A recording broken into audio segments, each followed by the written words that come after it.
Can you marry me? Just for one day? Jeremy turned. There, by the entrance of the mall, sat a young woman in a worn-out wheelchair. Her ash-colored gown was tattered at the edges. Her dark skin looked dull from tiredness. Her hair was scattered around her face like it had not seen a comb in days. But it was her eyes that trapped him, big, wet, and shining with a mix of fear and courage. She swallowed hard and continued, her voice shaking but loud enough to reach him. I just want to know how it feels to be married, to be loved and cherished by a man, to feel like a normal human being. Just for one day. The parking lot seemed to go silent. A few women who knew exactly who Jeremy was, the young billionaire CEO, the man on magazine covers, the one people whispered about in salons and offices, stopped walking and stared. A poor crippled girl in a wheelchair, a billionaire in an Italian suit with an expensive SUV, and one impossible question hanging in the air. Jeremy's heart pounded. He stepped back from the SUV. His driver blinked in surprise as Jeremy slowly walked toward her. She held her breath. He did not know her name. He did not know her story. He only knew one thing. Something about her pain felt like a hand squeezing his chest. He stopped right in front of her. And then, to everyone's shock, the billionaire bent down. Jeremy lowered himself until he was squatting beside her wheelchair, his eyes level with hers. He gently took her trembling hands in his. You are not a mistake, he said softly. You are special, beautiful, bold, and unique. You are loved. Many men just never cared to look at you beyond your challenges. Her lips parted. Tears filled her eyes. Around them, people held their phones up, pretending not to record.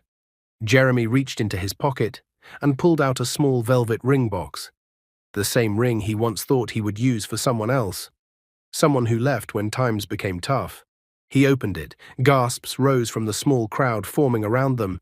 He moved from a squat to one knee on the rough pavement. Juliana, right? He asked gently. Her mouth shook. Yes, she whispered. He smiled with a kind of softness that did not match his strong jaw and sharp suit. Juliana, he said, his voice firm now, will you marry me and be my wife? Not just for one day, but for the rest of your life. The world stopped. Tears rolled down her cheeks and dropped on her gown. Yes, she sobbed. Yes, 1,000 times, yes. For a moment, it felt like only the two of them existed, a rich man on his knees and a poor cripple on a wheelchair who had just asked for one day, and instead got forever. But as Jeremy slid the ring onto her finger with gentle care, he did not know something important.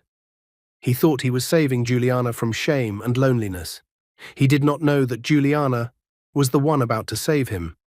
And not just his heart, his entire life. Earlier that day, Jeremy's life did not look like a fairy tale at all. The same man now kneeling on the pavement had spent the whole afternoon in a glass office on the top floor of his company building, staring at numbers that made his stomach twist.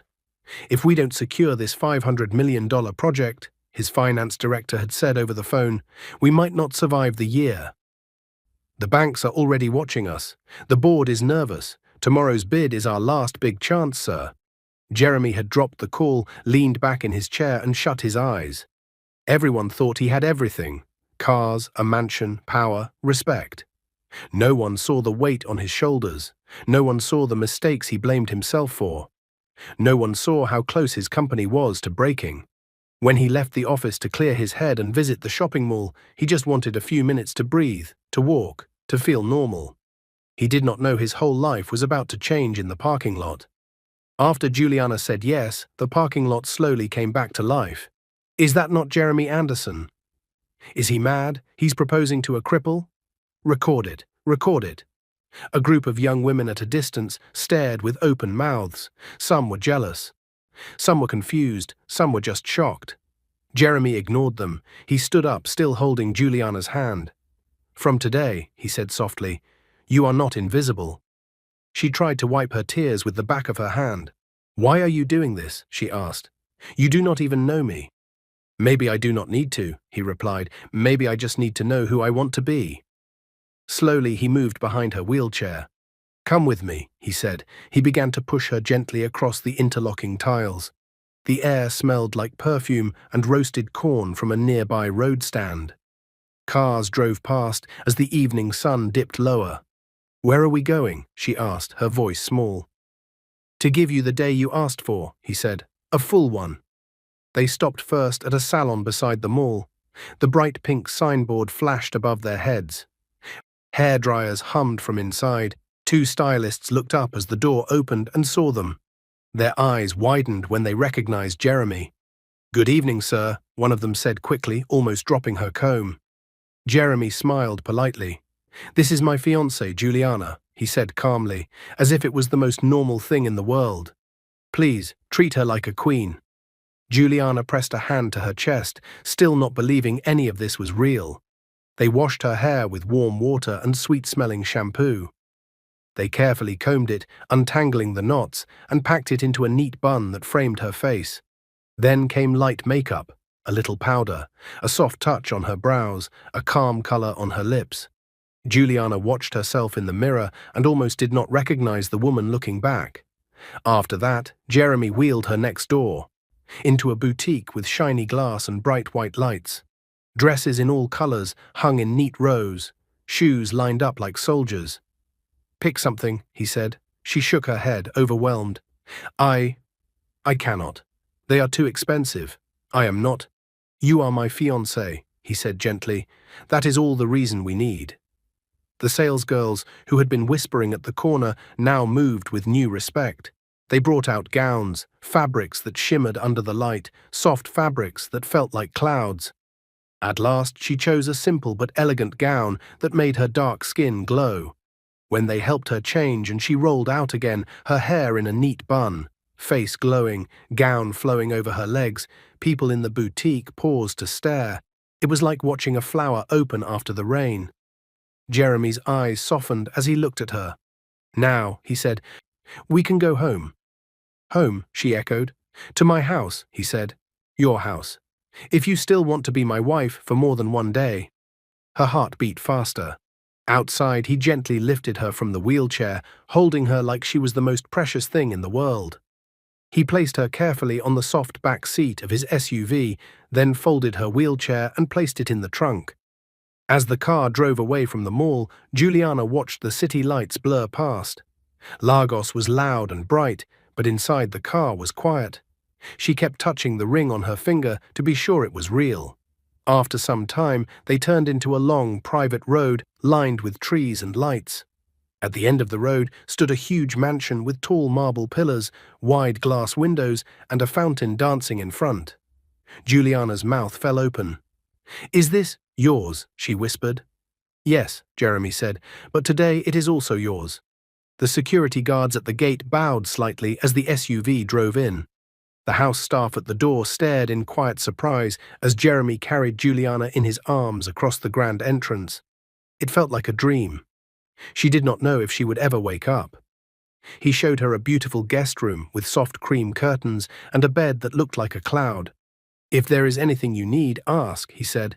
"Today you are not a stranger here." She looked at him, her eyes shining. "Thank you, Jeremy. You have no idea what you have done for me today." He smiled. "Maybe you have no idea what you have done for me either," he said quietly. Before she could ask what he meant, his phone started ringing. The cheerful sound did not match the way his face changed when he saw the caller ID. His jaw tightened. The light in his eyes dimmed. The smile on his face slowly faded. "Excuse me," he said, stepping out into the hallway to answer. Juliana watched his back as he walked away, her heart suddenly heavy. Through the open door, she heard his voice drop, low and tense. "What do you mean we might lose the company tomorrow?" he said. Her fingers tightened around the bedsheet. "Company? Lose?" Something was terribly wrong, and Juliana knew, right then, that this dream day was about to collide with a very painful reality. Juliana sat quietly on the soft edge of the bed, her hands trembling slightly. She could hear the muffled tone of Jeremy's voice from the hallway. It wasn't loud, but it was heavy, the kind of voice someone uses when the world is slipping out of their hands. She couldn't catch every word, but she heard enough. "Tomorrow's bidding. $500 million. Company might collapse. Do everything you can." A long, painful silence. When Jeremy finally stepped back into the room, the light from the hallway caught his face, and Juliana saw something she had not seen before. Fear. Not the fear of a man losing money, not the fear of embarrassment. This was the fear of someone about to lose something he built with his own blood and sweat. He swallowed hard when he noticed she was watching him. "Oh, Juliana," he forced a small smile, "sorry for stepping out like that." She nodded slowly. "You look worried." He tried to laugh it off. "Just work things." "I didn't want you to hear that." She rolled a little closer in her wheelchair. "You can tell me if you want." Jeremy sighed and ran a hand over his face. For a moment, he looked less like a billionaire and more like a tired, burdened man who needed someone to talk to. He sat on the armchair across from her. Juliana waited quietly, giving him space. "It's my company," he finally said. "We're struggling. If we don't secure the biggest project tomorrow, the $500 million deal, everything might crash." She took a sharp breath. $500 million. That was not small. That was change a whole country money. Jeremy looked at the floor. "We've been fighting so hard. I invested in new branches, new systems, but some of them haven't paid off yet. The banks are already watching. If we fail tomorrow, we lose everything." He looked up again, his eyes soft, tired and vulnerable. "But no matter what happens, I want you to know something." She blinked. "What is that?" "You deserve everything good," he said. "Even if everything falls apart for me tomorrow, I will always be grateful that I met you." Her heart tightened. "But why are you telling me this now?" "Because," he sighed, "you may have entered my life for just one day, but you made me feel seen. You reminded me what kindness is. You helped me breathe again." Tears filled her eyes. She had asked for one day of love. But here she was, comforting the man who gave her more than she ever dreamed of. "Jeremy," she whispered. "Yes?" "You won't lose tomorrow." He gave a weak smile. "I wish that was true." She didn't answer. She couldn't. Because she knew something he didn't. Something she had kept secret her entire life. Juliana Jones was not poor. Juliana Jones was not ordinary. Juliana Jones was the only daughter of Adam Jones, one of the richest men in Africa. A man powerful enough to buy 3 companies the size of Jeremy's in one afternoon. But Juliana had never used her father's wealth as her identity. Since childhood, her father raised her to be humble, respectful, and to understand the world beyond riches. She chose to dress simply. She chose to live quietly. She chose to stay invisible. Not because she was weak, but because she wanted to find someone who could love her without seeing money. And today, she found him. A billionaire willing to kneel down in public and call her beautiful. A man who wiped her tears and treated her like royalty. A man who accepted her disability but still saw strength in her. He passed the test she created for the world, but now he needed help. Real help, and she was the only one who could give it.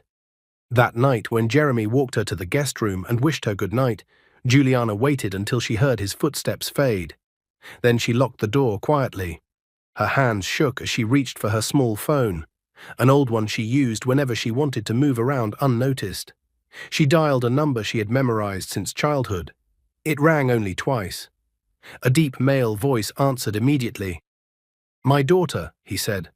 The moment she heard the warmth in his tone, her tears fell. "Daddy." "Juliana," he said gently. "Why are you crying? Are you hurt? Tell me." "No. Daddy, I'm fine," she sniffed. I just need your help." "I'm listening." She took a breath. "You know the method we talked about? The only way I could find a man who loves me for me?" "Yes," he said softly. "Did it work?" Juliana closed her eyes tightly. "Daddy, I found him." There was silence for a moment, the surprised kind. "Are you sure?" he asked. "Yes," she whispered. "He didn't care about my wheelchair. He didn't ask who my father was. He didn't even know my name until I told him. He saw me, just me." Her father breathed out slowly.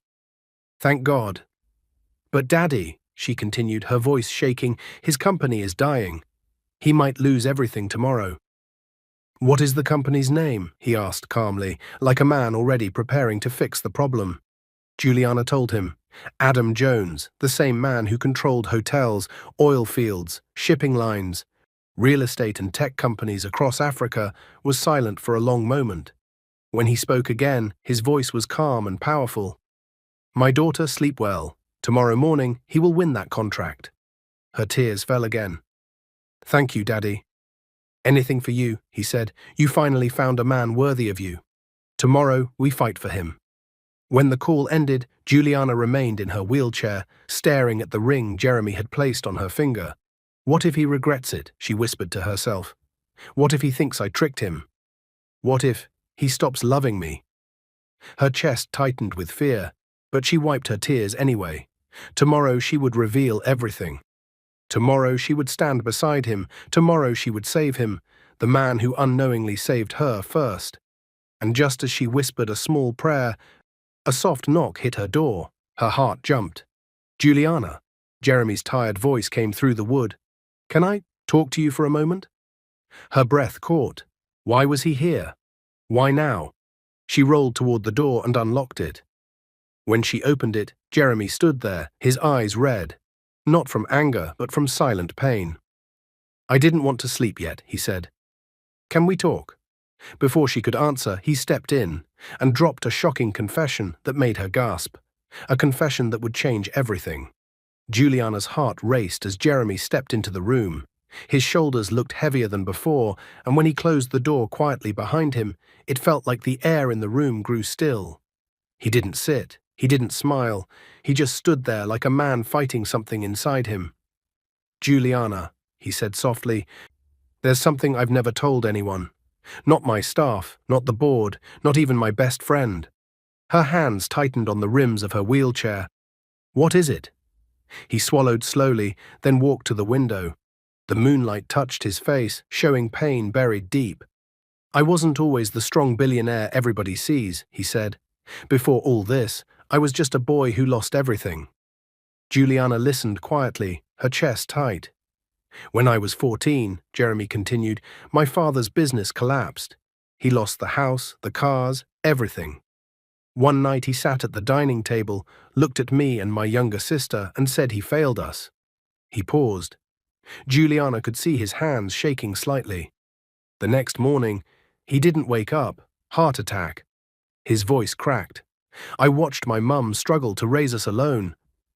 I watched her sell food by the roadside just to pay for my school fees. And when she got sick, she told me, Jeremy, don't die poor. Fight for everything you want. Juliana felt tears burn behind her eyes. So I fought, he said. I worked 3 jobs in university. I built my company from nothing. I slept in my office for 2 years. No friends, no fun, just dreams. And when the company finally grew, I promised myself I would never go back to the boy who lost everything. He turned to face her. But tomorrow, if that project fails, everything I fought for might disappear. Juliana rolled closer, her voice soft. You won't lose tomorrow. He gave a small, painful smile. You keep saying that. Why are you so sure? Her heart jumped. She couldn't tell him the truth yet. Not tonight. Because I believe in you, she whispered. He stared at her for a long time, then something shifted in his eyes, something softer, something searching. Juliana, he said, stepping closer, when you asked me to marry you, you were not desperate. You were brave. I didn't feel brave, she whispered. Then let me tell you how I saw it, he said gently. I saw a woman who didn't hide her heart, a woman who didn't pretend, a woman who wanted to feel loved even if life tried to break her spirit. And I admired that more than anything. Juliana blinked fast as her eyes filled. Jeremy, he knelt again, not like the dramatic proposal earlier, but slowly, with emotion this time. He reached out and took both of her hands. I didn't propose to you today because I pitied you, he said. I proposed because something in your eyes pulled me in. Something told me that you were meant to be part of my story. Juliana inhaled sharply, her lips trembling. No one had ever spoken to her like this. No one had ever looked at her like she mattered this deeply. He continued, his voice barely above a whisper, and I know I said it playfully, but I want you to know that I meant every word. If you accept me tomorrow, after all this stress, After all the madness, I want to try. I want you to truly be my wife." Her heart felt like it stopped. He looked terrified after saying it, like he wasn't sure how she would react. Juliana opened her mouth to speak, but the words didn't come out. Her emotions were too tangled: joy, disbelief, fear, hope, all of them mixed together. Jeremy slowly stood up when she didn't respond. "I'm sorry if that was too much," he said quietly. "I just needed you to know. Good night, Juliana." He turned to leave. "Jeremy, wait." He stopped instantly. Her voice shook as she spoke. I want to tell you something too. I want to tell you everything. But please let me tell you tomorrow morning, before the bidding." He frowned slightly. "Why tomorrow?" "Because," she whispered, "some things are easier to say when the sun is out." He studied her face for a moment, then nodded slowly. "Okay, tomorrow." He hesitated by the door. "Juliana?" "Yes?" "Whatever your secret is, it won't change how I see you." When he left, Juliana's tears finally spilled over. How could she tell him that she was not poor? How could she tell him that she had a father richer than presidents? How could she tell him that the contract he was fighting for was already secured because of her? Would he believe she didn't plan everything? Would he think she tricked him? Would he see her differently? Would he feel used? She pressed her hands over her face and cried silently. She never planned for her feelings to grow this fast, but love, real love, does not ask for permission before it enters the heart. Early the next morning, the sound of gentle knocking woke her. "Juliana, are you awake?" Jeremy's voice came through the door. She sat up quickly, wiped her eyes, and fixed her hair. "I'm coming," she said softly. When she opened the door, Jeremy stood there in a dark blue suit, looking like the powerful CEO he was known to be. But there was softness in his eyes just for her. "You look beautiful," he said with a small smile. "I haven't even gotten ready yet," she said shyly. "You don't need to try to look beautiful," he replied. "You already are." Her cheeks warmed. Then she remembered today was the day she would reveal everything, the day her father's influence would collide with Jeremy's world, the day her truth would either break them apart or bind them forever. After breakfast, Jeremy carried her gently into the SUV, placed her wheelchair in the trunk, and sat beside her on the back seat as the car began moving toward the bidding venue. Outside, Lagos morning traffic buzzed and honked, but inside the SUV, silence filled the air. Juliana's fingers shook. "Jeremy," she whispered. "Yes?" He turned to her. "There's something I need to tell you." She took a deep breath. "My full name is not just Juliana." He frowned slightly. "My name is Juliana Jones," she said slowly. "The only child of Adam Jones." Jeremy blinked once, then again. The color drained from his face. Adam Jones," he whispered. "The Adam Jones, the billionaire, the man who—" "Yes," she said softly. He stared at her like he was staring at a ghost. "And last night, I told him about your company," she continued. "He secured the contract for you." Jeremy's breath caught. He covered his mouth with one hand. His eyes filled instantly with tears. He looked at her with shock, with disbelief, with something deeper. "Juliana," he whispered in a trembling voice, who are you?" Before she could answer, the SUV stopped suddenly. Their driver turned around with panic in his eyes. "Sir, we have a big problem." Something outside the car had gone very, very wrong. The SUV stopped so suddenly that Juliana jerked forward and Jeremy threw his arm across her to protect her. The driver's eyes were wide, fear shaking his voice. "Sir, something is blocking the road." Jeremy leaned forward. "Blocking the road? What do you mean?" The driver pointed through the windshield. A large delivery truck had skidded sideways, blocking all 3 lanes. Cars behind them were already honking in frustration. Traffic wardens ran around helplessly. The morning air buzzed with confusion. But that wasn't the real problem. Juliana saw it first. One of the truck's tires was smoking, almost burning. The vehicle shook like it might explode. Her breath caught. "Jeremy, we need to move." Before the driver could reverse, a loud scraping sound burst from under the truck. "Get back," someone shouted from the crowd. The truck started to tilt, dangerously. If it fell, it would crush the cars in front, including theirs. Jeremy didn't think twice. "Driver, reverse now." "I can't, sir. The car behind us is too close." Honking, screaming, the smell of burning rubber. Everything happened too fast. Jeremy grabbed Juliana's wheelchair from the back seat and opened the car door. "Jeremy, what are you doing?" she cried. "I'm getting you out of danger." He lifted her gently but firmly into the wheelchair, ignoring the heat, the smoke, the shouting around them. Cars zoomed past. People yelled warnings. "Sir, please leave the area," a traffic officer shouted. But Jeremy didn't stop. He pushed Juliana across the road to safety. Just as they reached the pavement, there was a loud sound. The truck's tire exploded. A wave of smoke and dust swept across the street. People screamed and ducked. Jeremy shielded Juliana with his body, covering her head as debris scattered around them. Her heart raced like a drum. When the smoke settled, Jeremy checked her quickly. "Are you okay? Are you hurt?" I'm fine," she whispered. "What about you?" He gave a shaky breath. "I'm fine too." She stared at him, this same man who had knelt for her, dressed her, lifted her, believed in her, now risking his life without thinking. She finally understood something fully. Jeremy's heart was pure, cleaner than gold, stronger than any billionaire she had ever known. The security officers came rushing in. "Sir, we're so sorry. Are you all right? Please let us escort you. We can clear a path for your vehicle." Jeremy nodded. "We need to get to the State Towers immediately. The bidding starts soon." Juliana's hands rested on his as he pushed her back toward the SUV, this time escorted by officers who moved cars out of the way. When they got in, she looked at him closely. "Jeremy." "Yes?" "What you did? You could have died." He smiled faintly. "And leave my wife? Impossible." Her chest tightened with emotion, not because of the words, "my wife," but because he meant them. The officers cleared a path, and soon they were speeding toward the State Towers, a huge building where the biggest business deals in Nigeria were fought and won. But inside the SUV, the world was quiet. Juliana kept twisting her fingers nervously. She still didn't know how Jeremy truly felt about her revelation. He stared out the window for a long time, silent, deep in thought. Finally he spoke.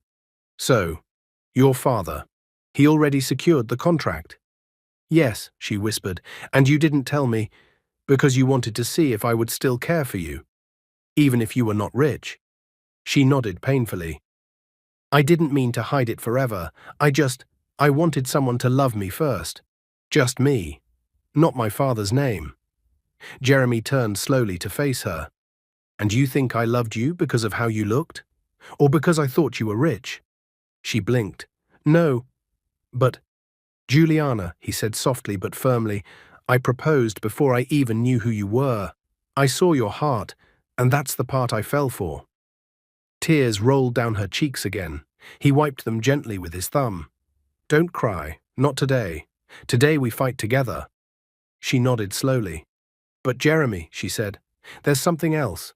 He raised a brow. "What is it?" Before she could answer, the driver called out, "Sir, we're almost there." Traffic guards had already secured the entrance for their vehicle. Photographers and reporters waited outside the building with flashing cameras. The moment the SUV stopped, microphones were raised. "Mr. Anderson, how confident are you about the project today? Is it true your company is sinking? Who is the woman with you? Are you two engaged?" Jeremy squeezed Juliana's hand. "Are you ready?" She nodded nervously. "Yes." He leaned closer and whispered, "Whatever happens inside, don't be afraid. I'm by your side." When the door opened, Jeremy stepped out first, tall, calm, powerful. Then he turned and lifted Juliana from the car like she was lighter than a feather, placing her gently into her wheelchair. Cameras flashed wildly. Gasps rose from the crowd. "Is that the woman from yesterday? The cripple? He brought her here? What kind of love is this?" Juliana felt hundreds of eyes on her, but she also felt Jeremy's hands on the handles of her wheelchair, strong, warm, unshaken. Together they entered the massive glass hall. Inside everything sparkled, Marble floors, gold accents, a giant chandelier. Men in suits and women in designer gowns turned to stare. Some watched with confusion, some with judgment, some with envy.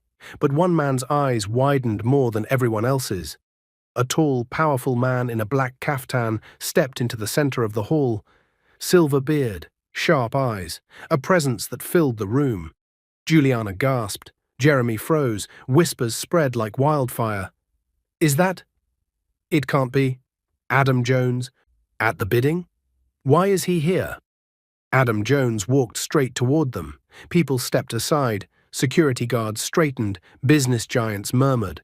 Jeremy's breath shook. Juliana looked terrified and relieved at the same time. Then Adam Jones stopped right in front of them. He looked at Jeremy, then at his daughter, then back at Jeremy. The room fell silent, not even a cough. Finally, Adam spoke. Jeremy Anderson, your life is about to change. Jeremy's eyes widened. Juliana held her breath. The whole hall waited, and then Adam said something that shook the entire building. The whole hall froze. Cameras stopped clicking. Officials stopped walking. Even the chandelier lights seemed to stand still. Adam Jones, one of the richest, most feared business figures in Africa, stood face to face with Jeremy Anderson. His deep voice echoed through the glass building. Jeremy, your life is about to change, because today you will rise higher than you ever imagined. Gasps swept through the crowd. Juliana held her breath. Jeremy's knees almost weakened. Sir, I don't understand. Adam looked at him steadily, then placed a firm hand on his shoulder, a gesture no one expected. You saved my daughter yesterday, he said, his voice calm but powerful. Not with money, not with fame, not even with promises. You saved her with your heart. Murmurs filled the hall. Adam continued, When I found out she met a billionaire who knelt in public for a woman the world ignores, a man who didn't know who she was, yet treated her like treasure, I knew I had to meet you myself. Jeremy swallowed hard, overwhelmed. He glanced back at Juliana, and her eyes softened with nervous love. Then Adam turned to address the room, raising his voice. Today's bidding is for a project worth $500 million. But before we begin, I want this room to know one thing. Integrity still matters. Everyone shifted uneasily. The directors, the competitors, the reporters. Everyone. Adam stepped closer to Jeremy again. My daughter told me everything. Your struggles, your honesty, your fear of losing your company. She begged me not to let a good man fall. Jeremy's chest tightened. Shame and gratitude mixed inside him. I didn't ask her to, Jeremy whispered. I never wanted. I know, Adam said gently. That is why I'm here. He faced the bidding panel again. I personally reviewed every company participating today, and only one stood out, not by power, not by wealth, but by sincerity. Dead silence. Every eye turned toward Jeremy. Adam nodded once. The project goes to Anderson Global. The room exploded. What? Impossible. Why him? He's too small. Did he bribe Mr. Jones? No, it's because of that cripple girl. I told you there was something strange. Juliana flinched at the cruel whisper, and Jeremy clenched his fist slightly, but Adam raised his hand and the room fell silent again. He looked at the man who had just received a miracle. Jeremy, he said softly, this deal alone will save your company and launch you into a level you've never reached before. Jeremy's eyes filled suddenly with tears. Sir, I don't know what to say. You don't have to say anything, Adam replied. Just take care of my daughter. That is all I ask. Juliana covered her mouth as tears rolled down her cheeks. Jeremy inhaled deeply, walked to her, and knelt beside her wheelchair, right in the middle of the hall, in front of business moguls, officials, cameras, and his future father-in-law. Juliana, he whispered, taking her hands, I didn't fall in love with a billionaire's daughter. I fell in love with you. She sobbed softly. And I fell in love with the man who saw me when the world walked past. He pulled her gently into his arms, and the hall erupted with flashes of cameras. Some clapped, some cried, some stood in shock. Adam's face softened as he watched them. For the first time in years, his daughter looked whole. After signing the final documents, Jeremy stepped out into the hallway with Juliana. His staff rushed toward him, hugging him, congratulating him, some wiping tears. One of them whispered, "Sir, we thought it was over. We thought the company was gone." Jeremy smiled with new strength. "It's not over, it's a new beginning." But as they started toward the exit, a group of reporters swarmed them. "Mr. Anderson, is it true your engagement was a setup? Did you marry her for the deal? Is she really crippled? Is she the reason you won? Will she inherit your company?"